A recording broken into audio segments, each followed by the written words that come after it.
I wanted to jump on today and talk about really an absolute beautiful reading I had the honor of being a part of today. I did a group reading for a family, and the people that connected were a mother and a son.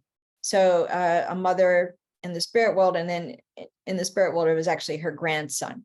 So it's a mother in the family and a son in the family of those that are here. And, every reading is unique.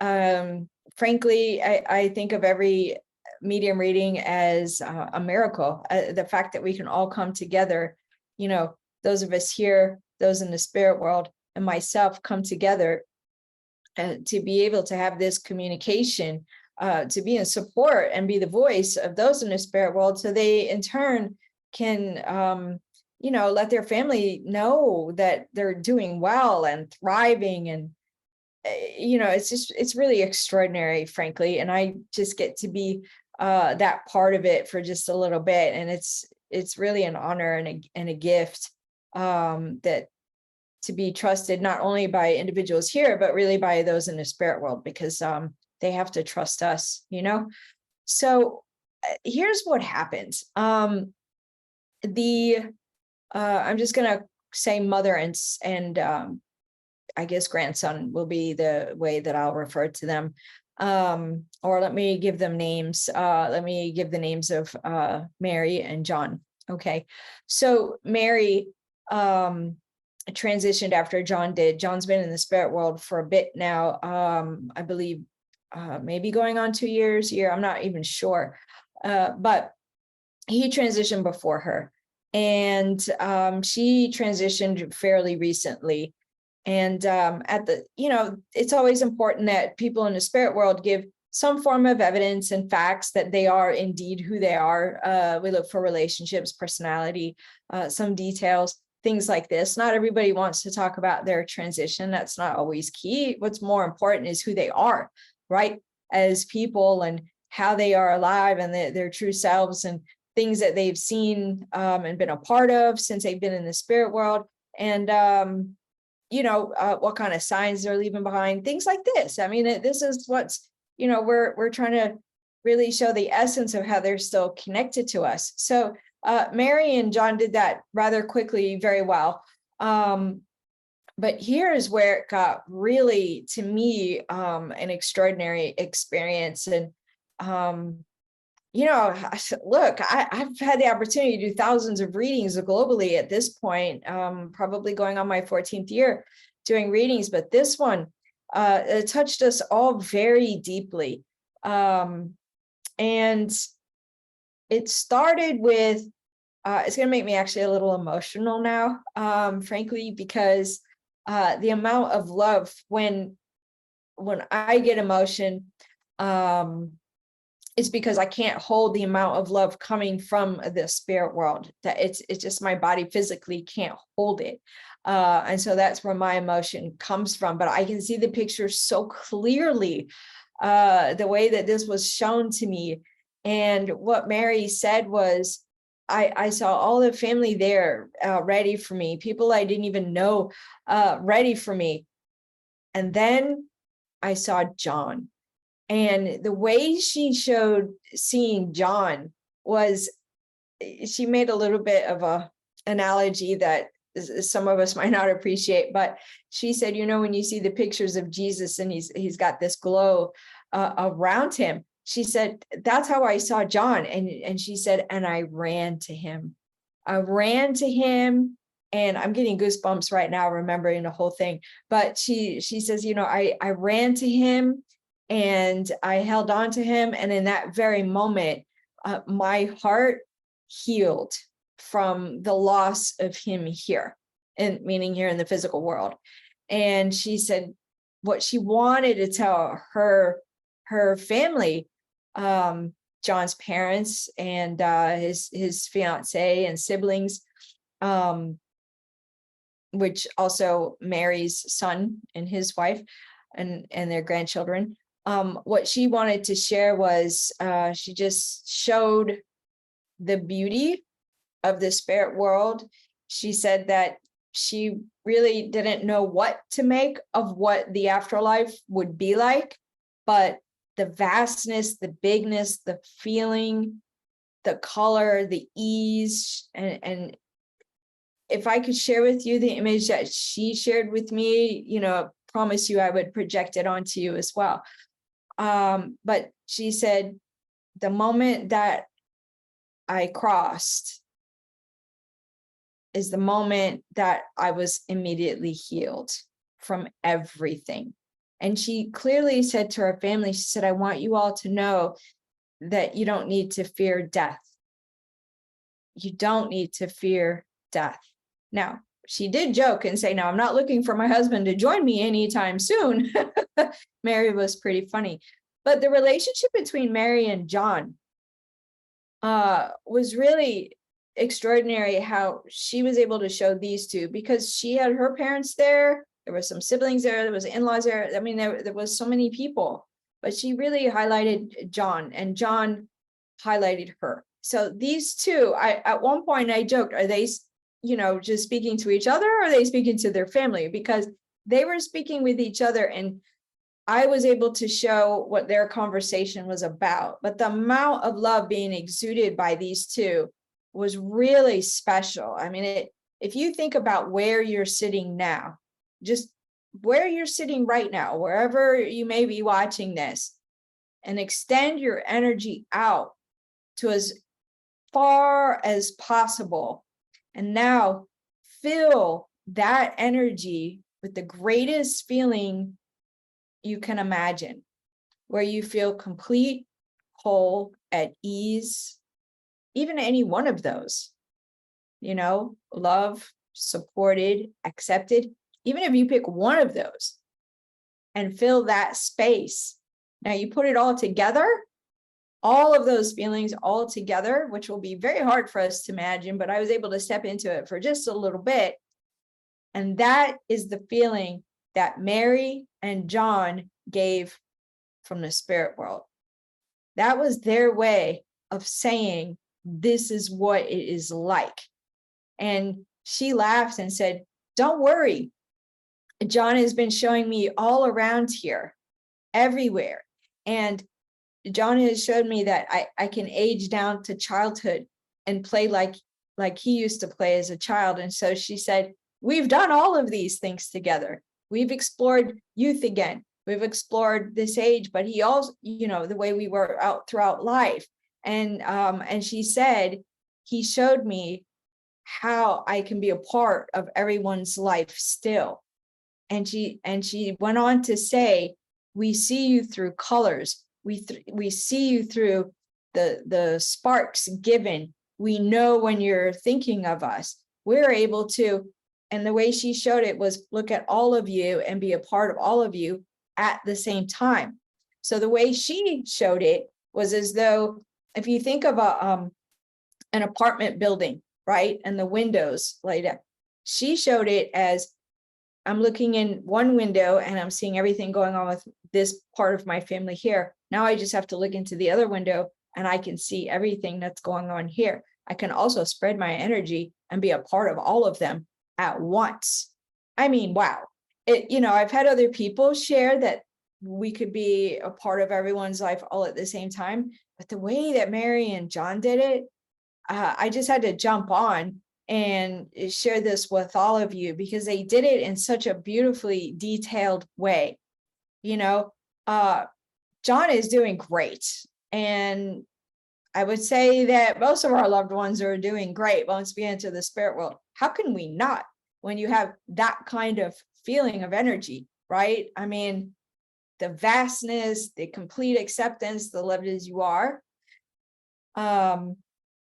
The reuniting is just so exciting. In the spirit world, it's exciting. It's hard for us here because it's not the same, right? We want them here in the physical world, but what is waiting for us in the spirit world, when it's our time to go, that is, when it's our time to transition, what is waiting for us is, it really is hard to put into words. So I've given you just one way to even attempt to try to put it just a little bit. But Mary then shared something that for one of her granddaughters, it was a message for one of her granddaughters. And I thought it was a really good lesson for all of us, frankly, because, many of us, we see the good in people. And ideally, it would be great if we all saw the good in people beneath the surface of the hurts and the life experiences that people have been through, because a lot of times that's what we see, but the goodness is still there, right? But what Mary said was, if I could have seen people with their colors, in the way I'm able to see people now from the spirit world, their colors. So here she's alluding to like the energy body or the auric field, right? The ethereal part of us. She said, then if I would have seen the people that had some of the grays and the browns in them, her choice of colors, and those individuals, they always stayed in that place. And no matter which ways and the amount of ways that I tried to help them, there was never any kind of balance given back. Now, I want to be very clear about what she's saying. She was saying, be mindful of how much energy you give to every individual you're a part of in their life. She's not she wasn't trying to say that I give, then you give, and it be 50-50. All right. That's not what life really is, right? Sometimes we need more help than other times. But what she was alluding to is being mindful of when you continue to help and give and give and give and give to the same kind of person, and they take that energy and they're doing really fine and they bounce away. But when you need something in return, they're not available. Does this make them a bad person? No, of course not.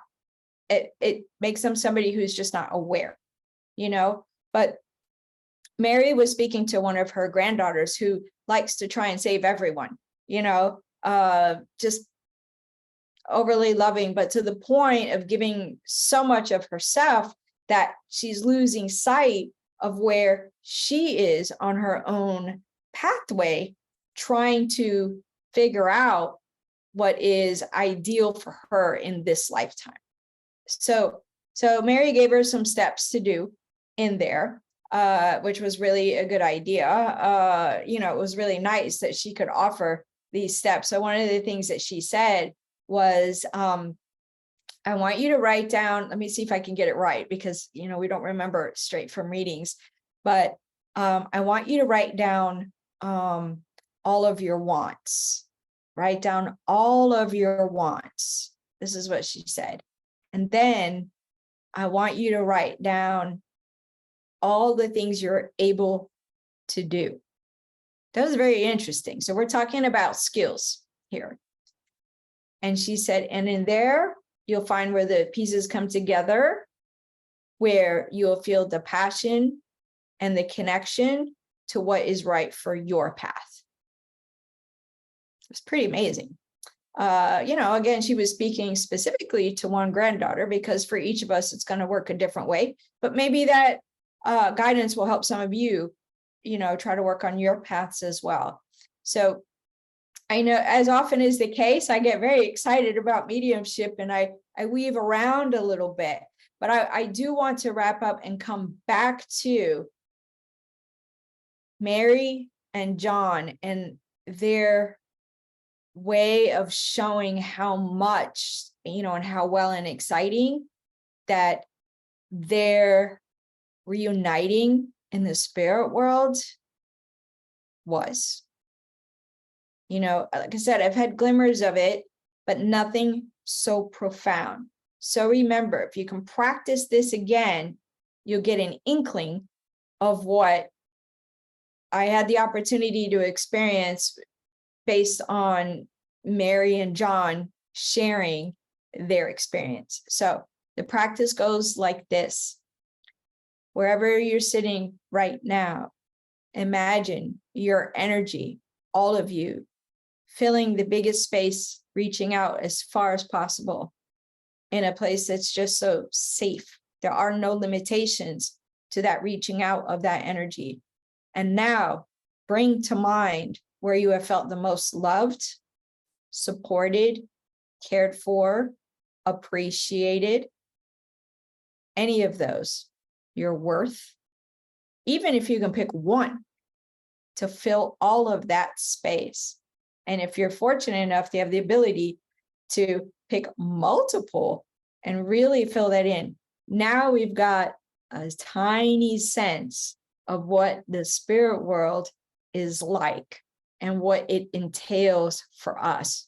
So, let's take a moment to thank Mary and John for giving us such a beautiful way to think about things, really a good descriptive way that they've talked about the spirit world. And again, we're only talking about this much of it, everyone, because it's complex, just like the world is complex here. But you can tell by my excitement.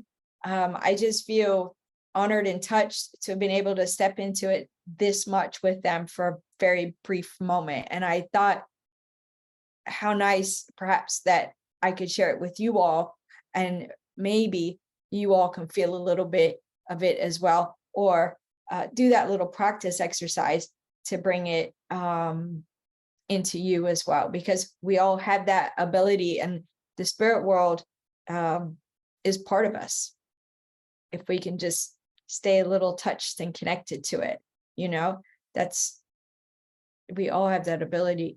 Your loved ones are doing well, and this is the space that they're existing in. So can you imagine, regardless of how we transition, this is the space that we're existing in. So I leave you with that. And, I hope to see some of you all join some of our webinars. I mean, there's no charge for these webinars, and you have an opportunity to ask questions for us. So, if you go to my events page on my website, you'll see things that we have upcoming. And I say we because I always have somebody helping me with the technology.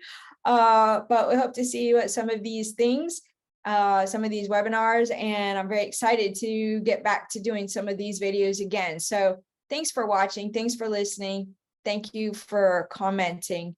And, one day at a time, folks. Hope you're doing okay, and hope this year is starting off better for you. All the best.